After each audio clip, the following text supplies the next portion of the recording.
Hi friends, welcome back to my channel. Varamahalakshmi ಹಬ್ಬದ ದಿನ ಕಳಶಕ್ಕೆ ಹೇಗೆ ಸೀರೆ ಉಡಿಸೋದು ಕ್ವಿಕ್ಕಾಗಿ ಅನ್ನೋದನ್ನು ನಾನು ತೋರಿಸಿದ್ದೆ. ಇವಾಗ ಅದೇ ರೀತಿ ಬ್ಲೌಸಲ್ಲಿ ಹೇಗೆ ಕಳಶನ ಅಲಂಕಾರ ಮಾಡೋದು, ಬ್ಲೌಸ್ ಪೀಸಲ್ಲಿ ಹೇಗೆ ಸೀರೆನ ಉಡಿಸ್ಬೋದು ಅನ್ನೋದನ್ನು ನಿಮ್ಮ ಜೊತೆ ಶೇರ್ ಮಾಡ್ಕೋತಾ ಇದ್ದೀನಿ. ಬನ್ನಿ ನೋಡೋಣ. ಫ್ರೆಂಡ್ಸ್, ಕೆಲವೊಬ್ಬೊಬ್ಬರು ಮನೆಯಲ್ಲಿ ಬ್ಲೌಸ್ ಪೀಸಲ್ಲೇ ದೇವರಿಗೆ ಸೀರೆ ಉಡಿಸಿ ಅಲಂಕಾರ ಮಾಡ್ತಾರೆ.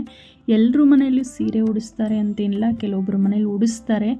ನಾನು ಕಳಸಕ್ಕೆ ಸೀರೆ ಉಡಿಸೋದು ಹೇಗೆ ಅಂತ ವಿಡಿಯೋ ಶೇರ್ ಮಾಡಿದ್ದೀನಿ, ನೋಡಿಲ್ಲ ಅಂದರೆ ನೋಡಿ, ಹೆಲ್ಪ್ ಆಗುತ್ತೆ. ಹಾಗೆ ಇದು ಬ್ಲೌಸ್ ಪೀಸಲ್ಲಿ ಅಲಂಕಾರ ಮಾಡ್ತಾರಲ್ಲ ಅಂಥವ್ರಿಗೆ ಹೆಲ್ಪ್ ಆಗಲಿ ಅಂತ ನಾನು ಬ್ಲೌಸ್ ಪೀಸಲ್ಲೂ ಹೇಗೆ ಸೀರೆ ಉಡಿಸೋದು ಅಂತ ಶೇರ್ ಮಾಡ್ತಾ ಇದ್ದೀನಿ.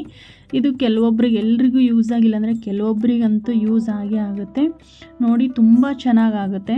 ಹಾಗೆಯೇ ನನ್ನ ಓಲ್ಡ್ ವಿಡಿಯೋದಲ್ಲಿ ಸೀರೆ ಉಡಿಸೋದು ಕೂಡ ನಾನು ಶೇರ್ ಮಾಡಿದ್ದೀನಿ, ಸೀರೆಯಿಂದ ಅಲಂಕಾರ ಮಾಡೋದು. ನೀವು ಅದನ್ನು ಕೂಡ ನೋಡ್ಬೋದು. ಈಗ ವರಮಹಾಲಕ್ಷ್ಮಿ ಹಬ್ಬ ಬಂತಲ್ವ, ಹಾಗಾಗಿ ವಿಡಿಯೋನ ಶೇರ್ ಮಾಡ್ತಾ ಇದ್ದೀನಿ. ವಿಡಿಯೋ ಒಂಚೂರಾದರೂ ಹೆಲ್ಪ್ ಆಗಿದ್ದರೆ ಪ್ಲೀಸ್ ಒಂದು ಲೈಕ್ ಮಾಡೋದನ್ನು ಮರಿಬೇಡಿ. ಫ್ರೆಂಡ್ಸ್, ನಾನಿಲ್ಲಿ ಒಂದು ಪಾತ್ರೆನ ಉಲ್ಟಾ ಹಾಕಿ ಇಟ್ಟು ತೋರಿಸ್ತಾ ಇದ್ದೀನಿ. ಹಾಗೆ ಇಡೋಂಗಿಲ್ಲ, ನಾನು ವಿಡಿಯೋಗೋಸ್ಕರ ಮಾಡಿ ತೋರಿಸ್ತಾ ಇರೋದು. ನೀವು ಲಕ್ಷ್ಮೀ ಕೂರಿಸೋವಾಗ, ಕಳಶ ಇಡೋವಾಗ ಮಣೆ ಹಾಕಿನೇ ಇಡಬೇಕು.